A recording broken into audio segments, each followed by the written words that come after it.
Hello students, polytechnic Libre learning में आप सभी का स्वागत है। तो डियर स्टूडेंट्स, प्रोडक्शन टेक्नोलॉजी विषय के अंतर्गत जो छठा चैप्टर है वो है शेपिंग एंड प्लेनिंग का। तो आइए शेपिंग एंड प्लेनिंग का हम सिलेबस देखते हैं और सिलेबस के अकॉर्डिंग हम एक सिस्टमेटिक चलते चलेंगे और पूरे जो सिलेबस है उसको हम आज इस पूरे वीडियो में फिनिश करेंगे। आपका जो काम है, आपको नोटबुक और पेन लेकर के बैठना है। जो जो पॉइंट्स मैं बता रहा हूँ उनको नोट करते हुए चलना है और जो चित्र मैं आपको बताऊंगा वो चित्र भी आपको बनाते हुए चलना है। तो जल्दी से अगर सिलेबस पर एक नज़र डालें तो शेपिंग एंड प्लेनिंग का जो working principle of shaper and planer है, types of shapers, types of planers, quick return mechanism क्या होता है, वर्क होल्डिंग डिवाइसेस कौन कौन से होते हैं जो शेपर एंड प्लेनर में यूज किए जाते हैं, types of tools used and their geometry, specification of shaper and planer, और 6.8 है speeds and feeds in above processes. ये आपका सिलेबस है जो कि निर्धारित है। शेपर का सबसे पहले हम बात कर लेते हैं कार्यकारी सिद्धांत की, यानी वर्किंग प्रिंसिपल ऑफ शेपर।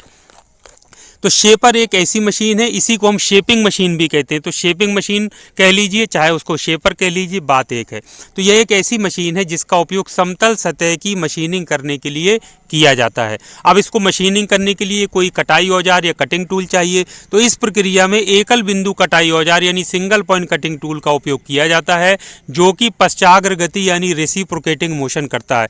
यानी इसमें जो कटिंग टूल होता है यानी सिंगल पॉइंट कटिंग टूल होता है वो पश्चाग्र गति करता है, यानी आगे पीछे गति करता है, जिसकी वजह से धातु कटती है। यानी इसमें स्लॉट या खांचे टाइप के बनाए जाते हैं, प्लेन सतहों का निर्माण किया जाता है।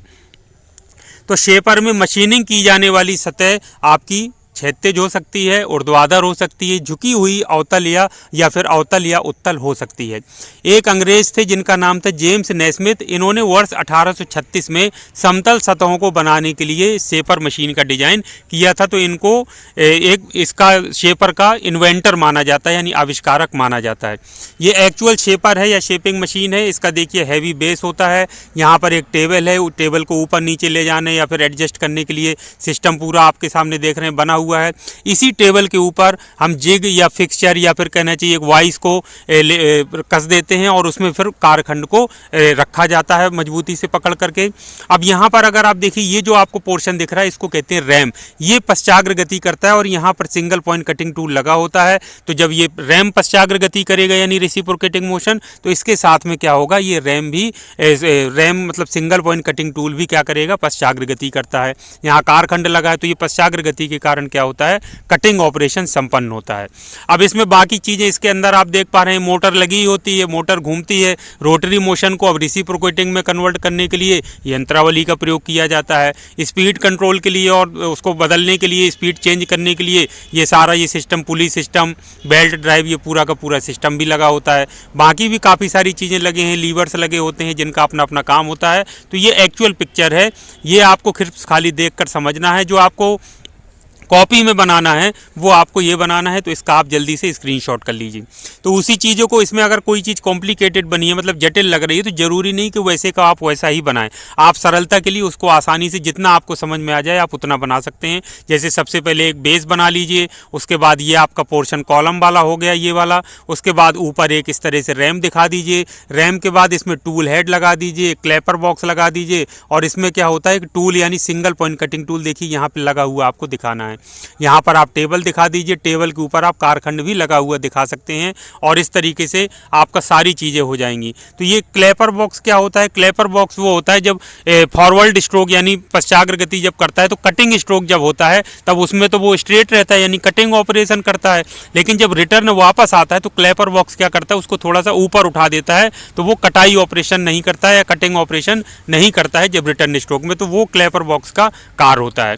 तो ये आपके मेन कंपोनेंट कौन से हो गए शेपर के या शेपिंग मशीन के, base, column, RAM, table, Clapper box, tool head और सिंगल पॉइंट कटिंग टूल लगा हुआ है। इसके अलावा रेचेट एंड पॉल मैकेनिज्म भी होता है। इसके अलावा इसमें क्विक रिटर्न मोशन मैकेनिज्म भी होता है, जो कि हम आगे चल करके आपको पढ़ेंगे। तो ये सिंप्लिसिटी के लिए बिल्कुल सिंपल सा यही इसके गिने चुने पार्ट्स हैं। इसी को बना करके आप पार्ट्स के नाम लिख दीजिए और इसके वर्किंग प्रिंसिपल को जो मैंने ऊपर बताया है उसको आप समझा करके एक्सप्लेन कर सकते हैं। ये अब आप देखिए ध्यान से ज़रा, इसमें अगर आप ध्यान से देखिए, अब ये देखिए इतना खाली दिखाया गया है रैम वाला पोर्शन।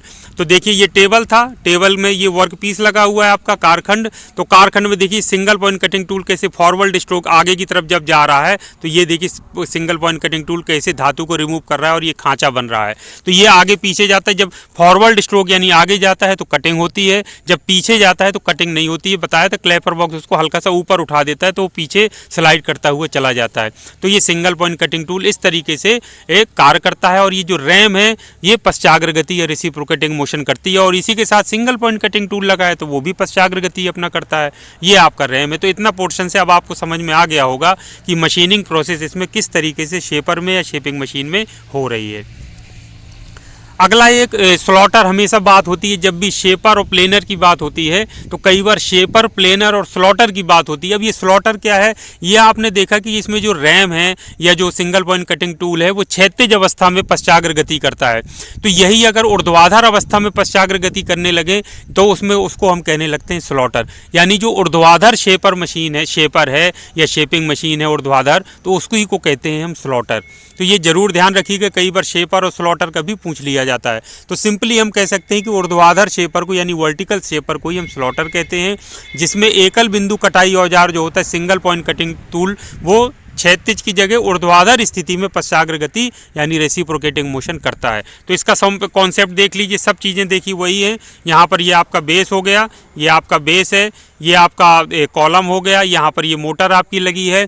यहाँ देखिए जो रैम था तो यहाँ पे वो क्षैतिज था ऊपर जो आपने देखा था, शेपर कह रहे थे या शेपिंग मशीन, इसमें ऊर्ध्वाधर लग गया। अब ये ऊपर नीचे क्या करेगा, पश्चाग्र गति करेगा। इसमें ये सिंगल पॉइंट कटिंग टूल लगा है तो जो सिंगल पॉइंट कटिंग टूल होगा वो ऊर्ध्वाधर में पश्चाग्र गति करेगा और यहाँ पर कटिंग करेगा। तो ये टेबल है, टेबल में आप वर्क पीस लगा दीजिए। तो जैसे मान लीजिए गियर के आंतरिक दांते कट करना है या कहीं आंतरिक स्लॉट बनाना है तो उसमें फिर क्षैतिज में नहीं बन पाता है, तो हम क्या करते हैं, इसको ऊर्ध्वाधर में फिर बनाते हैं। ये टूल पोस्ट है जिसमें टूल लगा हुआ है। तो सिंपल से इसमें कॉन्सेप्ट बेस हो गया, क्रॉस स्लाइड हो गया, मोटर हो गया, कॉलम हो गया, रैम हो गया, वही टूल, टूल पोस्ट, टेबल, कारखंड, यही सब सारी चीज़ें होती हैं। सिंपल सा डायग्राम है, इसको स्क्रीनशॉट कर लीजिए और इसको अपनी कॉपी में आपको बना लेना है। तो ये हो गया स्लॉटर। तो स्लॉटर एक्चुअल में क्या है, वर्टिकल शेपर को ही हम क्या कहते हैं, स्लॉटर। यानी इसमें जो सिंगल पॉइंट कटिंग टूल होता है वो ऊर्ध्वाधर स्थिति में पश्चाग्र गति करने लगता है, तो हम उसी को कहने लगते हैं स्लॉटर। अब बात आती है प्लेनर की। प्लेनर क्या होता है इसको हम समझ लेते हैं, वर्किंग प्रिंसिपल ऑफ प्लेनर। तो शेपर की तरह प्लेनर भी एक ऐसी मशीन है जिसका उपयोग समतल सतह की मशीनिंग करने के लिए किया जाता है। शेपर की तरह क्या है, प्लेनर भी एक ऐसी मशीन है जिसका उपयोग किस लिए किया जाता है, समतल सतहों के निर्माण के लिए या समतल सतह की मशीनिंग करने के लिए। अब इसमें थोड़ा सा अंतर होता है, इसको यहाँ समझने की ज़रूरत है कि इस प्रक्रिया में एकल बिंदु कटाई औजार का उपयोग किया जाता है, उसमें भी शेपर में भी किया जाता था, जो कि स्थिर रहता है। जबकि शेपर में क्या था, सिंगल पॉइंट कटिंग टूल पश्चाग्र गति कर रहा था, लेकिन प्लेनर में वो स्थिर रहता है। जबकि कारखंड जो होता है यानी वर्कपीस वो प्रत्यागामी या पश्चाग्र गति यानी कि रेसिप्रोकेटिंग मोशन करता है। ये बेसिक डिफरेंस है। दोनों का यूज किया जाता है किस लिए, समतल सतहों के निर्माण के लिए, समतल सतहों की मशीनिंग के लिए। कोई खांचा काटना है, वी नॉच, यू शेप का कोई नॉच कट करना है या कोई कीवे बनाना है तो वो उसका यूज किया जाएगा। लेकिन इसमें अंतर बेसिक क्या आ गया, इसमें शेपर की तरह प्लेनर भी ऐसी मशीन है जिसका उपयोग समतल सतह की मशीनिंग के लिए किया जाता है। लेकिन अंतर क्या होता है, इसमें भी सिंगल पॉइंट कटिंग टूल का यूज किया जाता है जो कि स्थिर रहता है। और पश्चाग्र गति क्या करता है, जो कारखंड होता है यानी कि जो टेबल होती है जिस पे कारखंड बंधा रहता है वो पश्चाग्र गति करता है, जिसकी वजह से कारखंड भी आपका पश्चाग्र गति करता है और फिर वो कटिंग ऑपरेशन होता है। तो वो क्या करता है, कारखंड इसमें वर्कपीस रेसिप्रोकेटिंग मोशन यानी प्रत्यागामी या पश्चाग्र गति करता है। तो ये अगर मशीन को अगर आप ध्यान से देखें तो ये बहुत बड़ा स्ट्रक्चर इसका होता है। तो सीधा इसको देखकर ही समझा जा सकता है कि बड़े जो कारखंड होते हैं उनकी मशीनिंग के लिए हम किसका यूज करते हैं, प्लेनर का। और जो छोटे कारखंड होते हैं या मध्यम आकार के होते हैं उसके लिए हम करते हैं शेपर का। तो ये विशेष अंतर है। तो प्लेनर का उपयोग किस लिए किया जाता है, बड़े साइज के कारखंडों की मशीनिंग के लिए किया जाता है। ये देखिए बहुत बड़ा साइज होता है ये। अब आप इसको ध्यान से देखिए, ये जो टेबल है वर्कपीस, ये देख रहे हैं, ये यहाँ पर ये रेल बना हुआ है यहाँ पर स्लाइड करने के लिए। तो ये जो टेबल है ये इसमें क्या करती है, स्लाइड करता है पूरा आगे पीछे। इसी में कारखंड को बांध दिया जाता है या कहना चाहिए कि उसमें जकड़ दिया जाता है, इसके ऊपर वाइस लगा सकते हैं, या फिर कहना चाहिए कि और भी कई सारे जो वर्क होल्डिंग डिवाइसेस होते हैं, जिग हो सकता है, फिक्सचर हो सकता है, उसको लगाकर कारखंड को लगा देते हैं। यहाँ पर सिंगल पॉइंट कटिंग टूल लगा रहता है। तो सिंगल पॉइंट कटिंग टूल तो स्थिर रहता है जब कटिंग होती है, लेकिन ये पश्चाग्र गति ये टेबल करती है, जिसमें बंधा हुआ कारखंड भी पश्चाग्र गति करता है और कटिंग ऑपरेशन होता है। बाकी ये जो इसका फ्रेम होता है वो क्या कहलाता है, इसको हाउसिंग बोलते हैं। पूरा इसमें मैकेनिज्म लगा है, मोटर लगी है, पावर को ट्रांसमिट या गति को वो करने के लिए पूरा सिस्टम लगा हुआ है, बेल्ट ड्राइव वगैरह। इसमें कई स्थितियों में सिंगल पॉइंट कटिंग टूल लगाया जा सकता है, अभी हम नीचे देखेंगे। तो ये एक्चुअल मशीन है जिसको माइंड में रखना है, लेकिन बनाना नहीं। चित्र सिंप्लिसिटी के लिए हमको प्लेनर का मैंने ये बनाया है, इसको आपको अपनी कॉपी में बना लेना है। तो सिंपली आपको क्या करना है, नीचे एक बेड दिखा देना है, बेड में आपको टेबल लगा देना है। टेबल क्या करती है, पश्चाग्र गति करती है। टेबल के ऊपर आप कारखंड भी लगा सकते हैं, छोटा सा इस तरह से बना दीजिए। उसके बाद ये आपका कॉलम हाउसिंग हो गई पूरी, ये कॉलम्स हैं आपके। यहाँ पर ये क्रॉस रेल है, क्रॉस रेल मतलब इधर से उधर स्लाइड करने के लिए ये काम करता है इस तरीके से। इसको हम ऊपर नीचे कर सकते हैं। तो यहाँ देखिए ऊपर हम सिंगल पॉइंट कटिंग टूल लगा सकते हैं, इसके अलावा हम साइड में भी सिंगल पॉइंट कटिंग टूल लगा सकते हैं। ये वर्टिकल टूल हेड बोला जाता है, ये साइड टूल हेड है। जो ऊपर लगा है वो वर्टिकल टूल हेड है, जो साइड में लगे हैं वो साइड टूल हेड हो गए। इनमें भी सिंगल पॉइंट कटिंग टूल हम लगा सकते हैं। तो ज़रूरत के हिसाब से हम साइड से भी क्या कर सकते हैं, खांचे बना सकते हैं या प्लेन सतहों का निर्माण कर सकते हैं। और ऊपर वाले ये सिंगल पॉइंट कटिंग टूल है उसकी सहायता से भी कर सकते हैं जहाँ जैसी ज़रूरत है। तो क्या क्या हो गया, बेड हो गया, टेबल, टेबल के ऊपर कारखंड, साइड टूल हेड, ये वर्टिकल टूल हेड, ये क्रॉस रेल है, और ये कॉलम जो होता है पूरा सांच ढांचा बना होता है उसको हाउसिंग कहते हैं, जिसमें पूरी मशीनरी ये सब सारी चीज़ें लगी होती हैं। इसको तुरंत स्क्रीनशॉट कर लीजिए और इसी को आपको कॉपी में बनाना है, और अगर परीक्षा में पूछा जाता है तो यही सिंपल सा चित्र आपको बना करके आना है। अब एक थोड़ा सा हम देख लेते हैं जल्दी से, अब दोनों में तुलना कर लेते हैं या दोनों में अंतर देख लेते हैं, शेपर और प्लेनर में।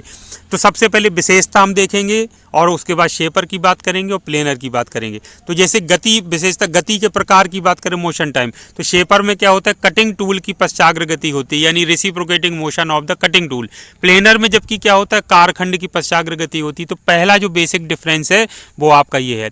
गति का प्रकार कैसा, शेपर में क्या पश्चाग्र गति किसकी होती है, कटिंग टूल की या सिंगल पॉइंट कटिंग टूल की। और प्लेनर में पश्चाग्र गति कौन करता है, उसमें करता है कारखंड, यानी कारखंड के साथ जो मेज लगी है वो गति करती है पश्चाग्र गति, तो कारखंड भी पश्चाग्र गति करता है। दूसरे पॉइंट पर हम आ जाते हैं, टूल की गति। तो इसमें क्या होता है, टूल मूवमेंट में टूल रैम पर आगे पीछे चलता है। आपने शेपर में ऊपर देखा कि रैम में पूरा सिस्टम होता है जिसमें आगे सिंगल पॉइंट कटिंग टूल लगा होता है, तो रैम आगे पीछे गति करता है यानी पश्चाग्र गति करता है, तो उसी के पीछे टूल भी वो पश्चाग्र गति रैम पर आगे पीछे चलता है। इसमें क्या होता है, टूल स्थिर रहता है सिंगल पॉइंट कटिंग टूल, जबकि कारखंड पश्चाग्र गति करता है। Tool is stationary, work piece moves. तीसरा जो पॉइंट है, काटने की दिशा। काटने की दिशा इसमें शेपर में क्षैतिज हो सकती है, ऊर्ध्वाधर मैंने बताया था, वर्टिकल शेपर को हम कहते हैं स्लॉटर, तो ऊर्ध्वाधर कर सकते हैं, या फिर नट कटिंग भी हो सकती है। एक यूनिवर्सल शेपर आता है उसमें हम टेबल भी आपको क्या कर सकते हैं, टेबल भी किसी एंगल पर हम सेट कर सकते हैं। जबकि इसमें जो प्लेनर होता है उसमें क्षैतिज कटिंग दिशा ही होती है, वो क्योंकि भारी मशीन होती है वो क्षैतिज अवस्था में ही पश्चाग्र गति करती है टेबल उसकी, और उसी में बंधा हुआ जो वर्कपीस होता है वो भी पश्चाग्र गति करता है। अगला है ऑपरेशन का प्रकार। तो ये आमतौर पर छोटे कारखंडों के लिए, क्योंकि मशीन छोटी थी आपने देखी, जो शेपर होता है वो छोटा होता है, जबकि जो प्लेनर होता है वो बहुत भारी होता है, तो ये बड़े कारखंडों के लिए उपयुक्त होता है। इसके अलावा हम बात करें साइज और क्षमता की, तो ये जो शेपर होता है साइज और क्षमता में छोटा होता है, smaller in size and capacity, जबकि ये जो प्लेनर होता है वो साइज में बड़ा और बड़ा कारखंडों को हैंडल कर सकता है। इसलिए बड़े जो कारखंड होते हैं वो प्लेनर में बनाए जाते हैं, और जो छोटे और मध्यम आकार के जो होते हैं आपके कारखंड वो हम शेपर में बना लेते हैं। जटिलता की बात करें तो इसकी जो अगर देखें शेपर की तो वो सरल संरचना है, जबकि इसकी जो संरचना प्लेनर की होती है वो जटिल हो जाती है। क्यों? क्योंकि इसमें कारखंड वो पश्चाग्र गति करता है, मूव करता है, टेबल को पूरी मूव कराना पड़ता है, तो इसकी वजह से थोड़ा सा ये जटिल हो जाता है और बड़ी संरचना इसकी हो जाती है। अनुप्रयोग की बात करें एप्लीकेशंस की, तो शेपर का छोटे कारखंडों के लिए उपयुक्त होता है, और ये जबकि प्लेनर बड़े कारखंडों के लिए उपयुक्त होता है। इस तरह से पूरा हमने अंतर देखा शेपर और प्लेनर में, डिफरेंट पॉइंट्स को लेकर के चित्र देखे, सारे इसका वर्किंग प्रिंसिपल समझा। अब आपको मुझे लग रहा है क्लियर हो गया होगा, कोई ऐसी दिक्कत नहीं आएगी। अब बात आती है वर्गीकरण की, तो पहले शेपर का वर्गीकरण, इसको आप कह सकते हैं शेपर के प्रकार के रूप में भी लिख सकते हैं, चाहे कह लीजिए शेपर का वर्गीकरण आप कह लीजिए।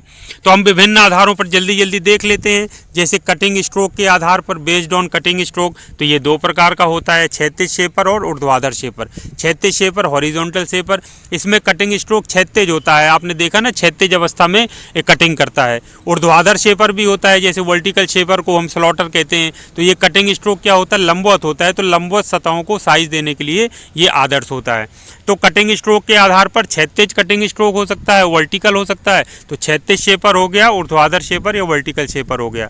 दूसरा होता है टेबल की डिजाइन के आधार पर, बेस्ड ऑन टेबल डिजाइन, इसमें मानक शेपर हो सकता है, स्टैंडर्ड शेपर। स्टैंडर्ड शेपर जो ऊपर आपने देखा था, उसका जो टेबल होती है, जो कारखंड जिसमें रखते हैं, वो स्थिर रहती है, वो घूमती नहीं है, किसी एंगल पर सेट नहीं होती है, वो उसको कहते हैं स्टैंडर्ड शेपर है या मानक शेपर है। एक यूनिवर्सल शेपर भी आता है, इसको जो वर्ग टेबल या कारखंड रखने की जो टेबल होती है वो समायोज्य होती है, यानी उसको किसी एंगल पर हम सेट भी कर सकते हैं। तो ये बहुमुखी मशीनिंग कोडों की अनुमति देता है, जैसे कि इस चित्र में आप देख पा रहे हैं। ये देखिए ये टेबल है, ये देखिए एंगल इंक्लाइंड हो गई यहाँ पर, ये देखिए यहाँ पर ये सिस्टम लगा हुआ है, तो इसको बोलते हैं यूनिवर्सल शेपर। तो एक तो हो गया इसके आधार पे टेबल डिजाइन के आधार पर मानक शेपर, जिसकी टेबल स्थिर रहती है, और एक हो गया यूनिवर्सल शेपर, जिसकी जो टेबल है वो समायोज्य होती है, यानी उसको एंगल पर हम एडजस्ट कर सकते हैं। तो ये बहुमुखी मशीनिंग कोडों के लिए अनुमति देता है। तीसरा हम बात करते हैं मैकेनिज्म के आधार पर, बेस्ड ऑन मैकेनिज्म। इसमें क्रैंक टाइप शेपर होता है। इसमें क्या होता है, टूल हेड की रेसिप्रोकेटिंग गति यानी कि पश्चाग्र गति उत्पन्न करने के लिए क्रैंक तंत्र का प्रयोग किया जाता है, इसलिए इसको कहते हैं क्रैंक टाइप शेपर। दूसरा होता है गियर टाइप शेपर यानी गियर्ड टाइप शेपर। तो ये क्या होता है, टूल हेड की रेसिप्रोकेटिंग गति प्राप्त करने के लिए गियर तंत्र का उपयोग किया जाता है। तो मैकेनिज्म के आधार पर भी हम शेपर का वर्गीकरण कर सकते हैं। पहला, यदि क्रैंक का हम इस्तेमाल कर रहे हैं रेसिप्रोकेटिंग गति उत्पन्न करने के लिए, तो क्रैंक टाइप शेपर कहेंगे। यदि हम गियर सिस्टम का यूज कर रहे हैं रेसिप्रोकेटिंग गति प्राप्त करने के लिए, तो हम गियर टाइप शेपर कहेंगे। तो इस आधार पर, मैकेनिज्म के आधार पर भी हम इसका वर्गीकरण कर सकते हैं। साइज और क्षमता के आधार पर तो अलग अलग साइज और क्षमता के आते हैं। जैसे इस आधार पर छोटा शेपर कह सकते हैं, स्मॉल शेपर हल्के और छोटे वर्क पीस के लिए उपयुक्त होता है। मीडियम शेपर यानी मध्यम शेपर भी आता है, विभिन्न अनुप्रयोगों के लिए साइज और क्षमता के बीच संतुलन प्रदान करते हैं, यानी छोटा शेपर और बड़े जो कारखंडों के बीच में कोई मध्यम आकार के भी हैं, तो उनको भी हम इसमें मशीन कर सकते हैं। तीसरे होते हैं हैवी ड्यूटी शेपर। ये बड़े और भारी वर्क पीस के लिए डिजाइन किया गया है, जो मजबूत मशीनिंग क्षमता प्रदान करता है। बहुत भारी नहीं, लेकिन छोटे, मध्यम और हैवी ड्यूटी शेपर के रूप में ये मार्केट में मिलते हैं। तो जिस हिसाब से कारखंड होते हैं उसी हिसाब से हम इसका इस्तेमाल कर लेते हैं। अगला पांचवा है स्वचालन के आधार पर यानी बेस्ड ऑन ऑटोमेशन। तो मैनुअल शेपर हो गया यानी हस्त शेपर कहेंगे। तो मैकेनिक द्वारा मैनुअल रूप से संचालित यानी हाथ द्वारा संचालित फीड और गति इसमें समायोजन किया जाता है मैनुअल रूप से यानी हस्त। और स्वचालित शेपर क्या होता है, इसमें स्वचालित फीड और गति नियंत्रण शामिल है, जो दक्षता और सटीकता को बढ़ाता है। तो नाम से ही पता चल रहा है वो हो जाएगा ऑटोमेटिक शेपर, यानी ऑटोमेटिक हम क्या कर सकते हैं, फीड और गति नियंत्रण कर सकते हैं। इससे दक्षता में एफिशिएंसी और सटीकता यानी एक्यूरेसी में क्या होती है, वृद्धि होती है।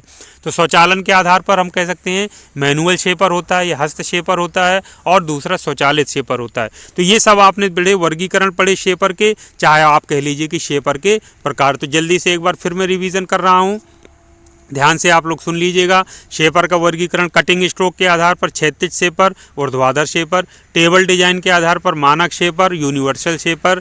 इसके तीसरा है आपका मैकेनिज्म के आधार पर क्रैंक टाइप शेपर और गियर टाइप शेपर। चौथा है साइज और क्षमता के आधार पर छोटा शेपर, मध्यम शेपर और हैवी ड्यूटी शेपर। और पांचवा स्वचालन के आधार पर आप कह सकते हैं मैनुअल शेपर होता है और स्वचालित शेपर या ऑटोमेटिक शेपर होता है। अगला हम इसी कड़ी में बढ़ रहे हैं प्लेनरों के। तो कुछ कुछ शेपर के जो प्रकार या वर्गीकरण होता है, उसी तरीके से प्लेनर का भी वर्गीकरण होता है। Classification of planners on different basis. यदि पूछ लिया जाए टाइप्स ऑफ प्लेनर्स बताइए या टाइप्स ऑफ शेपर्स, तो वो वही चीज़ है, चाहे वर्गीकरण के रूप में लिख दीजिए चाहे आप प्रकारों के रूप में लिख दीजिए। तो पहला वही सेम कटिंग स्ट्रोक के आधार पर बेस्ड ऑन कटिंग स्ट्रोक। ये पश्चाग्र गति प्लेनर होता है, इसमें एक पश्चाग्र गति कटिंग स्ट्रोक होता है और दूसरा घूर्णन यानी रोटरी प्लेनर भी होता है। इसमें गैर रेखीय सतहों के लिए घूर्णन घूर्णन कटर भी लगा होता है। तो ये कटिंग स्ट्रोक के आधार पर हम दो भागों में बांट सकते हैं, पहला पश्चाग्र गति प्लेनर और दूसरा होता है घूर्णन प्लेनर या घूर्णी गति प्लेनर। टेबल गति के आधार पर अगर हम बात करें बेस्ड ऑन टेबल मूवमेंट, इसमें पता है कि टेबल पश्चाग्र गति करती है और उसी में कारखंड लगा होता है। तो ये दो प्रकार के होते हैं, एकल टेबल प्लेनर यानी सिंगल टेबल प्लेनर और दूसरी होती डबल टेबल प्लेनर यानी डबल टेबल प्लेनर इसको कहते हैं। तो सिंगल टेबल प्लेनर जैसा नाम से पता चल रहा है मशीनिंग के लिए एक ही टेबल का उपयोग किया जाता है और डबल टेबल प्लेनर में मशीनिंग के लिए एक साथ संचालन के लिए दो टेबल की सुविधाएं रहती हैं। तो टेबल गति के आधार पर हम एकल टेबल प्लेनर कह सकते हैं और डबल टेबल प्लेनर। तीसरा होता है हाउसिंग संरचना के आधार पर based on housing structure. Housing जो स्ट्रक्चर जो मैंने आपको ऊपर अभी दिखाया था चित्र में, डबल हाउसिंग प्लेनर होता है। क्रॉस रेल को सहारा देने के लिए दो हाउसिंग सिस्टम बना दिए जाते हैं। और एकल हाउसिंग प्लेनर होता है, इसमें क्रॉस रेल के लिए एक ही हाउसिंग का उपयोग किया जाता है, जैसा कि ऊपर चित्र में दिखाया गया था। खुलेपन के आधार पर ओपन साइडेड भी हो सकता है, बंद साइड भी हो सकता है। खुलेपन के आधार पर मतलब ओपन साइडेड होता है, सुविधाजनक लोडिंग के लिए साइड खुला रहता है, ओपन रहता है, जैसे कि चित्र में दिख रहा था। बंद साइड भी आते हैं, थोड़ी और स्थिरता प्रदान करने के लिए पूरी साइड को बंद कर दिया जाता है, फिर उसमें लोडिंग की जाती है। तो ये ओपन साइड प्लेनर खुलेपन के आधार पर हम कह सकते हैं और क्लोज्ड साइड प्लेनर हम कह सकते हैं। अब स्पेशलाइजेशन यानी विशेषज्ञता के आधार पर एज प्लेनर होता है, यानी कौन सा आपको स्पेशलाइज्ड कोई वर्क कराना है, स्लॉटिंग मशीन होता है। एज प्लेनर, एज मतलब होता है किनारा, तो विशेष रूप से वर्क पीस के जो किनारों को मशीनिंग के लिए इसको डिजाइन किया जाता है उसको हम कह सकते हैं एज प्लेनर। और एक होता है स्लॉटिंग मशीन या स्लॉटिंग प्लेनर, तो ये स्लॉट बनाने के लिए विशिष्ट आकार कुंजी मार्ग काटने के लिए हम इसका प्रयोग करते हैं, स्लॉटिंग मशीन का या स्लॉटिंग प्लेनर हम इसको कहते हैं। साइज और क्षमता के आधार पर based on size and capacity वही हो जाएगा हैवी ड्यूटी प्लेनर, ये बड़े और भारी वर्क पीस के लिए डिजाइन किया जाता है। मध्यम प्लेनर भी आता है, मध्यम आकार के जो वर्क पीस होते हैं उनको प्लेनर समतल सतह बनाने के लिए यूज किया जाता है। और छोटा प्लेनर, स्मॉल प्लेनर, हल्के और छोटे मशीनिंग कार्यों के लिए उपयुक्त होता है। इसके अलावा होता है संरचना के आधार पर भी होता है। इसमें क्या होता है गैंट्री प्लेनर, गैंट्री इसकी जो संरचना होती है वो गैंट्री स्टाइल की होती है, तो ये क्षैतिज गति के लिए गैंट्री संरचना का उपयोग करता है। यूनिवर्सल प्लेनर इसमें होता है जो समायोज्य टूल हेड और वर्क टेबल्स के साथ बहुमुखी प्रतिभा प्रदान करता है। यूनिवर्सल प्लेनर में क्या होता है समायोज्य मतलब एडजस्टेबल टूल हेड लगे होते हैं, वर्क टेबल्स होती है, तो उसके वर्सेटाइल इसको इसमें आ जाता है, वर्सेटैलिटी। तो संरचना के आधार पर दो में बांट सकते हैं। और लास्ट में है आपका स्वचालन के आधार पर यानी बेस्ड ऑन ऑटोमेशन, तो मैनुअल प्लेनर होता है, इसमें सब मैनुअली रूप से संचालित किया जाता है। और स्वचालित प्लेनर जो होता है इसमें दक्षता के लिए स्वचालित फीड और गति नियंत्रण इसमें शामिल होती है। तो इस तरीके से देखा इसने 8 हमने आधार पर हमने क्या किया, इसको वर्गीकृत किया। एक बार फिर से मैं रिवीजन कर रहा हूँ आपके लिए। इसमें सबसे पहले कटिंग स्ट्रोक के आधार पर पश्चाग्र गति प्लेनर यानी रेसिप्रोकेटिंग प्लेनर, घूर्णी प्लेनर यानी रोटरी प्लेनर, टेबल गति के आधार पर एकल table planar, double table planar, तीसरा हाउसिंग संरचना के आधार पर double housing planar, single housing planar, चौथा खुलेपन के आधार पर ओपन साइड प्लेनर और बंद साइड प्लेनर, पांचवा विशेषज्ञता के आधार पर एज प्लेनर और स्लॉटिंग प्लेनर, और छठा है साइज और क्षमता के आधार पर हैवी ड्यूटी प्लेनर, मध्यम प्लेनर और छोटा प्लेनर। संरचना के आधार पर गैंट्री प्लेनर होता है, universal planar, Gentry planar bridge type की संरचना उसमें बनती है, जो संरचना जिसको ऊपर मैंने आपको दिखाया था। यूनिवर्सल प्लेनर भी होता है, इसमें समायोज्य टूल हेड और वर्क टेबल्स लगे होते हैं। और स्वचालन के आधार पर यानी मैनुअल प्लेनर और स्वचालित प्लेनर भी इसमें होता है। आगे बढ़ते हैं शेपर और प्लेनर में त्वरित वापसी तंत्र यानी क्विक रिटर्न मैकेनिज्म। ऊपर जो शेपर या प्लेनर आपने देखा जब कटिंग स्ट्रोक होता है यानी पश्चाग्र गति का करता है, मतलब जो आगे फॉरवर्ड स्ट्रोक होता है उसमें कटिंग होती है, और जब वो पीछे जाता है तब कटिंग नहीं होती है। तो इसमें त्वरित गति का मतलब ये है कि कटिंग स्ट्रोक की तुलना में वो बहुत जल्दी अपनी वापस स्थिति में आ जाता है, यानी कम समय में वो रिटर्न हो जाता है, वापस आ जाता है। तो नाम से ही पता चल रहा है क्विक रिटर्न मैकेनिज्म, यानी कि कटाई की तुलना में वापस होने में उसको क्या लगता है, कम समय लगता है। तो ये जो यंत्रावली प्रयोग की जाती है उसको कहते हैं क्विक रिटर्न मोशन मैकेनिज्म। तो इसको जरा अगर आप ध्यान से देखें तो यहाँ इस तरीके से ये स्ट्रोक, यहाँ पर ये देखिए स्ट्रोक जब कटिंग हो रहा था तो ये स्ट्रोक लेंथ बहुत ज़्यादा बड़ा है, यानी इसको समय ज़्यादा लगता है कटिंग में। ये पूरा यहाँ से कनेक्टेड है, पूरा ये cutting tool single point cutting tool को दिखाया गया है, ये स्ट्रोक लेंथ को बताता है, यानी आगे और पीछे जाने का। ये रिटर्न स्ट्रोक है। तो रिटर्न स्ट्रोक क्या होता है, कटिंग स्ट्रोक की तुलना में कम समय लेता है, क्योंकि ये देखिए आप कोण यहाँ पर कम होता है, तो यहाँ पर कम समय में वापस आ जाता है, इसलिए इसको कहते हैं द्रुत वापसी मैकेनिज्म कहते हैं इसको। तो ये चित्र आप जरूर बना लीजिए। अगर क्विक रिटर्न मैकेनिज्म आता है, जो कि पूछ लिया जाता है काफ़ी बार पुराने पेपर को, अब अगर आप देखोगे तो इसको जरूर आपको चित्र बना देना। यही सिंपल सा चित्र है, सारी चीज़ें बना लीजिए। ये सब लीवर वगैरह सब आपको लगे दिख रहे हैं। ये रिटर्न स्ट्रोक है, यहाँ पर दिखा रहा है इतना। यहाँ पर ये कटिंग स्ट्रोक है जो आप ऊपर दिखा रहा है। ये स्ट्रोक है, यानी ये जो टूल ट्रेवल करता है उसको स्ट्रोक बोलते हैं। यहाँ से और यहाँ तक ट्रेवल कर रहा है, तो ये कटिंग टूल यानी सिंगल पॉइंट कटिंग टूल है। ये टूल फीड हमेशा नीचे की तरफ रहता है, और ये आपका पूरा ये सिस्टम दिखाया गया। तो ये पूरा मैकेनिज्म है, इसको कहते हैं क्विक रिटर्न मैकेनिज्म। तो ये रोटेट हो रहा है, रोटरी मोशन को हम किस में कन्वर्ट कर रहे हैं, रेसिप्रोकेटिंग मोशन में, यानी प्रत्यागामी या फिर पश्चाग्र गति में, जो कि मैंने आपको बताया था। तो ये त्वरित वापसी तंत्र एक क्या है, यांत्रिक टूल है जो घूर्णी गति यानी रोटरी मोशन को पश्चाग्र गति यानी रेसिप्रोकेटिंग मोशन में परिवर्तित करता है, लेकिन अनइक्वल उसके साथ, क्योंकि उसमें काटने में समय ज़्यादा लगता है लेकिन वापसी में यानी रिटर्न स्ट्रोक में समय कम लगता है। तो इसमें कटिंग स्ट्रोक यानी उसमें कटाई स्ट्रोक की तुलना में रिटर्न स्ट्रोक यानी आइडियल स्ट्रोक जिसमें कटिंग नहीं होती है, बहुत त्वरित गति से होता है। कटिंग स्ट्रोक की तुलना में रिटर्न स्ट्रोक यानी वापस बहुत त्वरित गति से आ जाता है, क्विक रिटर्न हो जाता है, इसलिए इसको कहते हैं क्विक रिटर्न मोशन मैकेनिज्म या क्विक रिटर्न मैकेनिज्म सिंपली बोला जाता है। थ्योरी ऑफ मशीन में भी आपने इसके बारे में डिटेल में भी जरूर पढ़ा होगा। तो आप समझ गए होंगे क्विक रिटर्न मैकेनिज्म क्यों कहते हैं, क्योंकि इसमें कटिंग स्ट्रोक की तुलना में वापसी स्ट्रोक में बहुत कम समय लगता है, यानी बहुत द्रुत गति से ये वापस अपनी स्थिति में आ जाता है, इसलिए इसको कहते हैं क्विक रिटर्न मोशन मैकेनिज्म। ये शेपर और प्लेनर जैसी मशीनों में फ़ायदेमंद होता है, क्योंकि इससे कटिंग दक्षता में वृद्धि होती है, आउटपुट समय में कमी आती है और उत्पादकता यानी प्रोडक्टिविटी में भी बढ़ोतरी होती है या वृद्धि होती है। प्रकार की बात करें तो ये दो प्रकार के क्विक रिटर्न मोशन मैकेनिज्म प्रयोग किए जाते हैं। एक तो होता है बिटवर्थ मैकेनिज्म, यह एक सरल और व्यापक रूप से उपयोग किए जाने वाला तंत्र है जो क्रैंक, स्लॉटेड लिंक और एक कनेक्टर रॉड का उपयोग करता है। दूसरा होता है स्कॉच योक मैकेनिज्म, यह तंत्र एक योक का उपयोग करता है, आपने देखा होगा थ्योरी ऑफ मशीन में जरूर पढ़ा होगा, जो एक घूमने वाली डिस्क में एक स्लॉट के अंदर स्लाइड करता है। यह विटवर्थ तंत्र की तुलना में अधिक चिकनी या स्मूथ सतह प्रदान करता है। तो सबके अपने फायदे नुकसान हैं, लेकिन ये बिटवर्थ मैकेनिज्म काफ़ी इस्तेमाल किया जाता है। अब बात करते हैं शेपर एवं प्लेनर में कारखंड को पकड़ने वाली युक्तियां, यानी आपको पता है कटाई के दौरान ये बहुत ज़रूरी होता है कि कारखंड को बहुत मजबूती से पकड़ के रखा जाए। यदि जरा भी हिल डुल गया तो पूरी मशीनिंग का जो समय है, जो पूरा जो कारखंड है, मटेरियल है, सब वेस्ट हो जाएगा, बर्बाद हो जाएगा। तो शेपर एवं प्लेनर में कारखंड को पकड़ने वाली कुछ सामान्य युक्तियाँ निम्नवत हैं। वाइस सबसे कॉमन है, आपने वर्कशॉप में वाइस में ज़रूर काम किया होगा, फर्स्ट ईयर में वर्कशॉप जाते हैं, कारखंड को पकड़ के आप आरी से या अन्य जो ऑपरेशन है वो करते हैं, तो वो मशीनों में जो प्रयोग किया जाता है उसे हम मशीन वाइस कहते हैं। दूसरा इसमें प्रयोग किया जाता है क्लैंप एवं स्टॉप पिन। तीसरा होता है टी बोल्ट एवं स्टेप ब्लॉक। चौथा एंगल प्लेट होती है। पांचवा वी ब्लॉक होता है और छठा होता है स्पेशल फिक्सचर। इनका स्क्रीनशॉट कर लीजिए जल्दी से। वाइस, क्लैंप एवं स्टॉप पिन, टी बोल्ट एवं step block, angle plate, V block और स्पेशल फिक्सचर। तो जल्दी से आइए एक एक करके इनकी चित्र देख लेते हैं और इसको आप एक्सप्लेन खुद कर सकते हैं, जैसा मैं बताता चल। ये आपने ज़रूर देखा होगा, वर्कशॉप में लगी रहती हैं सामान्यतः।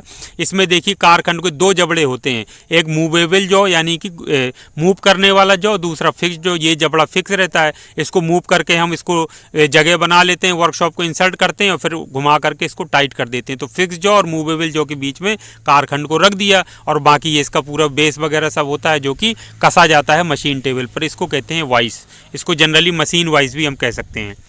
दूसरा आपका है क्लैंप एंड स्टॉप पिन। तो ये देखिए जो कारखंड होता है, ये हमारा, ये आपका कारखंड है, वर्क यहाँ पे लिखा है, ये क्लैंप लगा हुआ है यहाँ पर टेबल में और ये यहाँ पर लगा दिया जाता है स्टॉप पिन। तो इसको कहते हैं क्लैंप एंड स्टॉप पिन। तो क्लैंप और स्टॉप पिन की सहायता से कारखंड को मजबूती से पकड़ कर रखा जाता है, तो इसलिए इसका नाम पड़ गया क्लैंप एंड स्टॉप पिन। एक साइड प्रयोग करते हैं क्लैंप का और दूसरे साइड प्रयोग करते हैं स्टॉप पिन का। ये देखिए स्टॉप पिन लगा हुआ है, ये बोल्ट लगा हुआ है, ये स्टॉप पिन यहाँ पे लगा है जो कि इसको मजबूती से रोक करके रखता है, और यहाँ से क्लैंप लगा दिया तो वर्क क्या होता है, वर्क पीस बीच में दोनों के अच्छे से पकड़ कर रखता है मशीनिंग के दौरान। ये एक्चुअल भी आप यहाँ पर ऊपर इसको देख सकते हैं।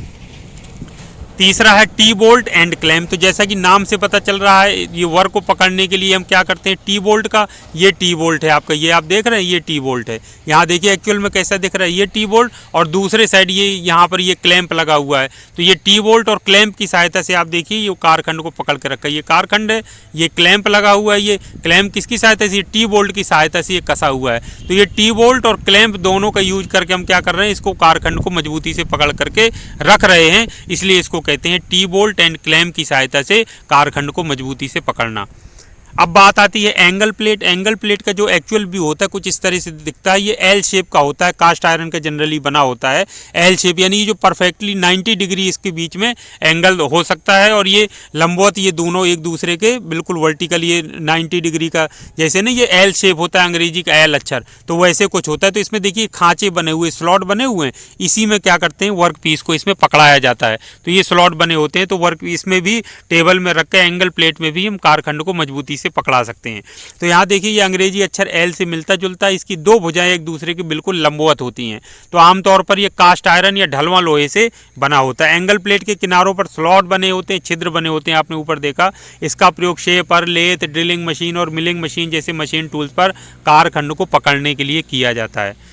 अगला है आपका वी ब्लॉक। नाम से पता चल रहा है वी टाइप का खांचा बना होता है। ये देखिए वी खांचा बना है इसमें, और यहाँ पे साइड में भी बने होते हैं। तो इस तरीके से इसको फिट करने के लिए इसका इस्तेमाल किया जाता है। तो यहाँ पर जैसे वी स्लॉट, जो वी ब्लॉक जो होता है बहुत हैवी ब्लॉक होता है, कास्ट आयरन का बना हुआ। तो जो रेक्टेंगुलर बार जैसे वर्क पीस होते हैं, जैसे कोई सिलिंड्रिकल बार, बेलनाकार जो उत्पाद हो गए, वो आसानी से इसमें जैसे ही रखते हैं तो वहाँ पर फिट हो जाते हैं। तो आसानी से हम उसमें फिर मशीनिंग का कार्य कर सकते हैं। तो वी ब्लॉक में ये वी साइज का खांचा बना होता है और उस पर आयताकार खांचे बने होते हैं, जैसे कि आपने देखा साइड में। और वी खांचे का कोण 90 डिग्री से 120 डिग्री होता है, और वी ब्लॉक की फेस वर्गाकार या आयताकार हो सकती है, जैसा कि आप देख पा रहे हैं। तो इसका उपयोग बेलनाकार कारखंड को रखने के लिए किया जाता है, जब इन कारखंडों को ड्रिलिंग मशीन, शेपिंग मशीन या फिर मिलिंग मशीन में मशीनिंग किया जाना हो। तो इस प्रकार से आपने देखे कार को पकड़ने वाली युक्तियाँ, शेपर और प्लेनर दोनों में। कुछ युक्तियाँ ऐसी होती हैं जो शेपर में ज़्यादा यूज की जाती हैं, और कुछ युक्तियाँ ऐसी होती हैं जो प्लेनर में और कुछ दोनों में कॉमन होती हैं, वो यूज कर सकते हैं। कुछ स्पेशल वो फिक्सचर्स आते हैं या जिग का प्रयोग भी इसमें किया जाता है। फिक्सचर्स आते हैं स्पेशल, जिनका प्रयोग हम करते हैं शेपर और प्लेनर में। अब है बात आती है शेपर एवं प्लेनर में प्रयुक्त टूल एवं उनकी ज्यामिति, यानी देखने में वो कैसे हैं। वो कट टूल से, यहाँ मतलब कटिंग टूल से है कि किस किस तरह के आकार और आकृति के कटिंग टूल इस पर प्रयोग किए जाते हैं। तो आगे बढ़ने से पहले हम मटेरियल देख लेते हैं कि इसमें जो single point cutting tool use होता है या टूल यूज़ किए जाते हैं वो किस मटेरियल के बने होते हैं। तो मटेरियल के बारे में पहले चैप्टर में आप पढ़ चुके हैं, तो आपको ज़्यादा आइडिया है ही है कि ये तो हाई कार्बन स्टील का प्रयोग किया जाता है, या उसके स्थान पर ज़्यादातर आजकल हाई स्पीड स्टील के बने हुए कटिंग टूल आते हैं। इसके अलावा कार्बाइड टिप लगे हुए टूल आते हैं, और स्टेलाइट टूल, इनका प्रयोग ज़्यादातर किया जाता है। तो इस तरीके से आपने देखा। अब ये देखिए जो टूल, जो टाइप्स ऑफ शेपर टूल्स हैं वो इस तरीके से यहाँ पर हैं। तो ये आप सामने देख पा रहे हैं, या तो होता है राउंडेड नोज टूल, सब ये सिंगल पॉइंट कटिंग टूल हैं, लेकिन बस इनकी ज्यामिति में अंतर है। तो इसको आप चित्र में इसको जरूर बना लेना है कॉपी में। ये राउंड नोज टूल हो गया, ये रफिंग टूल हो गया। नाम से ही पता चल रहा है कि ज़्यादा क्वांटिटी में जब हमको मटेरियल रिमूव करना हो तो रफिंग टूल का यूज करते हैं, लेकिन सरफेस फिनिश अच्छी नहीं मिलती है, रफ सरफेस प्राप्त होती है। फिनिशिंग टूल, फिर हमको फिनिशिंग करना है तो फिनिशिंग टूल का यूज करेंगे। ये थोड़ा देखिए इसका जो सतह है वो थोड़ा सा चौड़ी है, यानी कि बेस इसका ज़्यादा बड़ा है। और यहाँ पर देखिए अगला है स्लाइड रिसेसिंग टूल, मतलब ये साइड रिसेसिंग टूल, इसको साइड से रिसेस बनाने के लिए या खांचा काटने के लिए प्रयोग किया जाता है। स्लॉट कटिंग टूल, कोई खांचा काटना है, स्लॉट काटना है तो उसको हम कहते हैं स्लॉट कटिंग टूल। और ये गूज नेक टूल, गूज मतलब उसको हंस की तरह एक होता है जिसकी गर्दन आपने देखी होगी मुड़ी हुई रहती है। ये देखिए इस तरीके से, उस तरीके से नहीं लग रहा, अगर इसको उल्टा करके देखोगे तो जैसे वो बतख होती है, या कहना चाहिए हंस का जो प्राणी होता है, जो उसको कहते, उसकी जो गर्दन होती है इस तरीके से मुड़ी हुई होती है, इसलिए इसको कहते हैं गूज नेक टूल। तो ये इस तरीके से इसकी ज्यामिति होती है, अलग अलग प्रयोग किए जाते हैं। तो ये शेपर एम टूल्स के प्रकार की अगर हम बात करें तो कुछ प्रकार होते हैं, जैसे दाहिना हाथ यानी राइट हैंड टूल होता है। तो ये एक ऐसा टूल होता है जिसका उपयोग कारखंड को दाएं से बाएं ले जाकर मशीनिंग के लिए किया जाता है, तो उसको बोलते हैं राइट हैंड टूल। तो जब मशीनिंग हमको कैसे कारखंड को दाएं से बाएं ले जाकर करनी हो तो उसको राइट हैंड टूल का प्रयोग करते हैं। बायां हाथ टूल यानी लेफ्ट हैंड टूल, यह ऐसा टूल है जिसका उपयोग कारखंड को बाएं से दाएं ले जाकर मशीनिंग के लिए किया जाता है। तो बाएं से दाएं करेंगे तो बायां हाथ टूल कहेंगे, दाएं से बाएं जब करते हैं कारखंड की मशीनिंग तो दाहिना हाथ टूल। तीसरा है आपका रफिंग टूल। नाम से ही पता चल रहा है कि जो होता है जब वर्कपीस से अच्छी मात्रा में पदार्थ को हटाने की आवश्यकता होती है तो रफिंग टूल का उपयोग किया जाता है, लेकिन प्राप्त सतह बहुत खुरदरी होती है। अगला चौथा है फिनिशिंग टूल। अब ये प्राप्त सतह को हमको चिकना करना है, फिनिश प्राप्त करना है, सतह परिष्करण करना है तो फिनिशिंग टूल का यूज करेंगे। तो रफ मशीनिंग के बाद बहुत अच्छी गुणवत्ता वाले सतह परिष्करण करने के लिए फिनिशिंग टूल का उपयोग किया जाता है। पांचवा है गूज नेक टूल। आपको ऊपर दिखाया था कि एक विशेष प्रकार का टूल है जिसका उपयोग फिनिश मशीनिंग के लिए किया जाता है। इससे बहुत अच्छी सतह फिनिश प्राप्त की जाती है। गूज नेक टूल के कटिंग एज में स्प्रिंग एक्शन होता है, एक इस तरीके का सिस्टम बना होता है। अगला छठा है स्लॉट कटिंग टूल। नाम से पता चल रहा है स्लॉट काटने के लिए इसका इस्तेमाल किया जाता है। ये चौड़े, आयताकार और चौकोर खांचे को स्लॉट के रूप में जाना जाता है। स्लॉट का rough machining round nose tool का उपयोग करके किया जाता है। उसके बाद फिनिश मशीनिंग कार्य के लिए स्लॉट कटिंग टूल का उपयोग हम करते हैं। टी स्लॉट कटिंग टूल, जैसा कि नाम से पता चल रहा है, केंद्रीय आयताकार या चौकोर स्लॉट को पहले रफ मशीनिंग टूल का उपयोग करके और फिर पार्टिंग टूल या स्लॉट कटिंग टूल का उपयोग करके मशीन किया जाता है। उसके बाद आयताकार खांचे के नीचे मशीन करने के लिए टी स्लॉट कटिंग टूल का उपयोग किया जाता है। तो इस तरीके से यदि हमें टी स्लॉट बनाना है तो हम टी स्लॉट कटिंग टूल का यूज करेंगे और उसकी सहायता से हम टी स्लॉट का निर्माण कर लेंगे। फॉर्म टूल मतलब उभरी हुई कोई आप आकृति बनाना है तो फॉर्म टूल का यूज किया जाता है। तो फॉर्म टूल कुछ विशिष्ट आवश्यकताओं के अनुरूप बनाए जाते हैं, जैसे कि अवतल या उत्तल रूप में वी साइज के खांचे या इसी तरह के विशेष साइज के खांचे को मशीनिंग करने के लिए। अब बात आती है शेपर और प्लेनर की विनिर्देश, जिसको अंग्रेजी में कहते हैं specifications of shaper and planar. तो सबसे पहले हम ये जान लेते हैं कि विनिर्देश या स्पेसिफिकेशंस होते क्या हैं।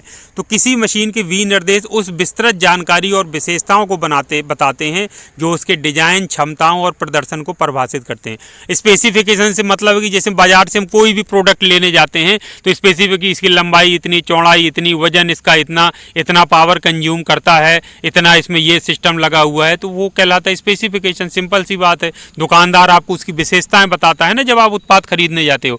तो इसी तरीके से जब हम शेपर या प्लेनर खरीदने जाते हैं तो उसमें विभिन्न उसकी विशेषताओं के साथ बहुत सारी शेपर और आप जो प्लेनर हैं वो उपलब्ध हैं। तो आपकी आवश्यकताओं के अनुसार आप खरीदोगे ना कि भाई हमारे इतनी लंबाई चौड़ाई, हमारे पास जगह इतनी तो इतनी लंबाई चौड़ाई हो, इतना जो है तो वो उसका वजन हो, प्राइस उसका ठीक ठाक हो, उसमें ये विशेषताएं हो, इतनी इतनी स्पीड से कटिंग करे, तभी तो आप भाई आपकी ज़रूरत क्या है। तो वो यही जो विशेषताएं होती हैं किसी उत्पाद की, उसी को हम कहते हैं स्पेसिफिकेशन। तो इससे क्या होता है, ये विनिर्देश जो उपयोगकर्ता होते हैं उनके मशीन की कार्य क्षमता और विशेष कार्यों के लिए उपयुक्तता, ये कि विशेष हमारे जो कार्य हैं उसके लिए उपयुक्त है कि नहीं, उसको समझने के लिए आवश्यक विवरण प्रदान करते हैं। जैसे पहला स्पेसिफिकेशन में आता है साइज। तो ये मशीन की विमाएँ बताता है, साइज की लंबाई, चौड़ाई, ऊंचाई इस मशीन की इतनी है। दूसरा स्ट्रोक लेंथ। स्ट्रोक लेंथ का मतलब जो कटिंग टूल मूव कर रहा था, ऊपर मैंने दिखाया था कि पश्चाग्र गति जब करता है फॉरवर्ड स्ट्रोक और बैकवर्ड स्ट्रोक आता है, तो जो लंबाई, जो डिस्टेंस ट्रेवल करता है उसको कहते हैं स्ट्रोक लंबाई। ये कटिंग टूल की अधिकतम यात्रा दूरी है, कटिंग टूल जो ट्रेवल करता है। उसके बाद गति रेंज इसकी क्या है, कटिंग गति की सीमा क्या है, शेपर के लिए, प्लेनर के लिए मीटर प्रति मिनट में जैसे नापते हैं तो वो देख लेते हैं। किसी की हाई स्पीड होगी, किसी की कम स्पीड, मैक्सिमम जो क्षमता है। फीड रेंज, इसकी फीड क्या है, कितना इसमें फीड दिया जा सकता है, यानी टूल एडवांसमेंट के लिए फीड दरों की सीमा क्या है। कट की गहराई, कितना कट गहराई कर सकता है मैक्सिमम एक बार में वर्कपीस में कटिंग टूल की अधिकतम गहराई। टेबल साइज क्या है, टेबल की लंबाई चौड़ाई कितनी है, तो ये सब भी कारखंड टेबल की विमाओं को बताता है। इसके अलावा पावर रेटिंग क्या है, किलोवाट या हॉर्स पावर, मोटर की शक्ति क्या है, जो मोटर उसमें फिट है, विद्युत मोटर लगा है, उसकी पावर कितनी है किलोवाट या हॉर्स पावर में, वो देखा जाता है। टूल होल्डिंग मैकेनिज्म कौन सा है, कटिंग टूल को पकड़ने की कौन सी विधि इसमें इस्तेमाल की जा सकती है। और मटेरियल कॉम्पेटिबिलिटी क्या है, यानी किस किस पदार्थ को ये कट करने के लिए उपयुक्त है। और वजन भी देखा जाता है, वजन ठीक है, कम है, हल्का है, मीडियम है, बहुत भारी है, तो स्थिरता और पोर्टेबिलिटी को प्रभावित करता है। कम वजन होगा तो पोर्टेबल होगा, लाने ले जाने में आसानी होगी, लेकिन भारी वजन का होता है वो पोर्टेबल नहीं होता है, लेकिन स्थिरता प्रदान करता है। तो मशीन का कुल वजन स्थिरता और पोर्टेबिलिटी को भी प्रभावित करता है। तो ये सारी जो चीज़ें हैं ये किस में आते हैं, स्पेसिफिकेशंस में, यानी विनिर्देशों में, शेपर और प्लेनर की, जो कि हम देख सकते हैं जब हम खरीदने जाएं। शेपर में गति और स्पीड क्या होती है। गति यानी स्पीड की बात करें तो कटर स्पीड होती है, यानी कटर जिस गति से वो करता है, मूव करता है, उसको कहते हैं शेपर में कटर जो पश्चाग्र गति करता है, तो कटर की गति को प्रदर्शित करता है। तो इसे आमतौर पर मीटर प्रति मिनट या फिट प्रति मिनट में मापा जाता है। दूसरा रैम गति, रैम जैसे जिसमें शेपर लगा हुआ था तो वो रैम मूव कर रही थी ना, पश्चाग्र गति कर रही थी, तो यह उस गति को प्रदर्शित करता है जिस पर रैम यानी कटर का धारक जिस पर कटर लगा होता है वो आगे पीछे चलता है। इसे भी वही सेम मीटर प्रति मिनट या फिट प्रति मिनट में मापा जाता है। फीट की बात करें तो फीट का मतलब है कटर फीट, ये उस दूरी को संदर्भित करता है जो कटर प्रति स्ट्रोक वर्क पीस में चलता है। यानी फीट देते हैं ना वर्क पीस में, कटिंग जो टूल होता है हमारा, तो ये आमतौर पर मिलीमीटर प्रति स्ट्रोक या इंच प्रति स्ट्रोक में दिया जाता है। टेबल फीट जो हम उसकी बात करें, अगर हम टेबल में जो फीड देता है तो टेबल में फीड कारखंड जिसमें लगा हुआ है तो ये उस दर को संदर्भित करता है जिस पर टेबल वर्क पीस को कटर के पास ले जाता है। टेबल क्या है, जिसमें वर्क पीस लगा हुआ है तो वो कटर के पास ले जाता है जिस दर से, उसको हम कहते हैं टेबल फीड। इसको मिलीमीटर प्रति मिनट या फिट प्रति मिनट में मापा जाता है। अब गति और फीट को प्रभावित करने वाले कारक कौन कौन से हैं? गति कम होगी ज़्यादा होगी, फीट कम होगा ज़्यादा होगा, कितना लेंगे उचित है, ये डिपेंड करता है पदार्थ पे जिसकी हम कटिंग कर रहे हैं, कटर की साइज और ज्यामिति पे, जो सिंगल पॉइंट कटिंग टूल है उसका साइज क्या है, ज्यामिति क्या है उसकी, कट की गहराई कितनी लेनी है और इसकी वांछित सतह परिष्करण यानी डिजायर्ड सरफेस फिनिश कैसा होना चाहिए। इन सब के आधार पर ये गति और फीट क्या करता है, प्रभावित होता है, और ये सारे जो फैक्टर्स हैं ये गति और फीट को प्रभावित करते हैं। तो डियर स्टूडेंट्स, इस तरीके से आपने देखा सिलेबस के अकॉर्डिंग पूरे एक वीडियो में हमने पूरे चैप्टर को फिनिश किया। अब आपका बारी है, आपका काम है रोक रोक करके स्क्रीनशॉट करते हुए लिखते चलिए, आगे बढ़ते चलिए। नोट्स कंप्लीट होने चाहिए क्योंकि यही नोट्स आपको रिवीजन करने के और आगे चलकर जब आप हायर एजुकेशन में जाएंगे या कभी भी आप पढ़ना चाहेंगे तो यही आपके नोट्स काम आने वाले हैं। तो उम्मीद करता हूँ कि आपको चैप्टर समझ में आया होगा और आगे चल के आप बहुत अच्छे तरीके से इसको पढ़ करके नोट्स तैयार करके पूरा अपना सिलेबस कवर करेंगे। तो इन्हीं शुभकामनाओं के साथ मैं आज के लिए विदा लेता हूं, लेकिन नेक्स्ट वीडियो में फिर मिलूंगा इसी स्ट्रेटजी के साथ और पूरा सिलेबस हम चैप्टर वाइज हम इसी तरीके से कवर करते रहेंगे। तो थैंक यू वेरी मच, आप सभी का दिन मंगलमय हो।